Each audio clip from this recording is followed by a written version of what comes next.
ഇന്നത്തെ പരിപാടി എന്താണെന്നറിയോ? ഉണക്കക്കപ്പ വെള്ളത്തിൽ ഇട്ടിരുന്ന അത് വെച്ചിട്ട് ഒരു കപ്പ ബിരിയാണി. അപ്പം ഇന്നലെ വെള്ളത്തിൽ ഇട്ടതാണ്.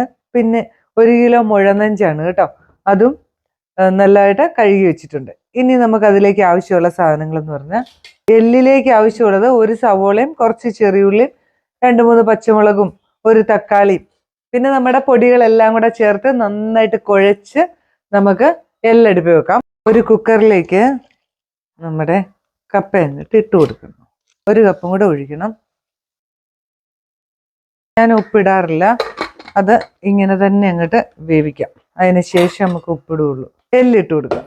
അതിലേക്ക് ഇതാ 1 സവോള, 8-10 ചെറിയുള്ളി, 2-3 പച്ചമുളക്, 1 തക്കാളി, കുറച്ച് കറിവേപ്പില, 1 സ്പൂൺ ബീഫ് മസാല, ഇഞ്ചി വെളുത്തുള്ളി പേസ്റ്റ്, കാശ്മീരി മുളക് പൊടിയാണ്, മഞ്ഞൾപ്പൊടി, പച്ചമല്ലി ചതച്ചതാണ് കേട്ടോ, ഗരം മസാല, കുരുമുളക് പൊടി, പാകത്തിന് ഉപ്പ്. നന്നായിട്ട് ഇതൊന്ന് മിക്സ് ചെയ്യണം.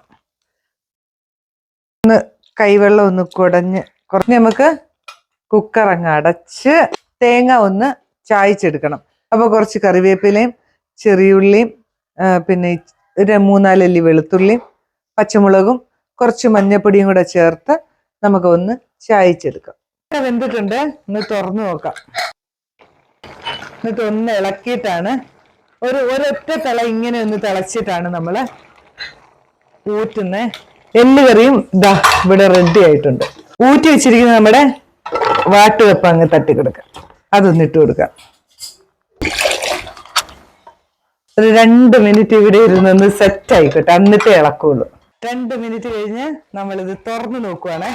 ഇനി എന്നാ ചെയ്യുന്നറിയോ? ഇതാ 2 തണ്ട് പച്ചക്കറിവേപ്പില അങ്ങോട്ട് ഊരിയിടുന്നു. ഇളക്കുന്നതിന് മുമ്പാണ്. കപ്പയൊക്കെ നന്നായിട്ട് വെന്തിട്ടുണ്ട് കേട്ടോ. ബൈ.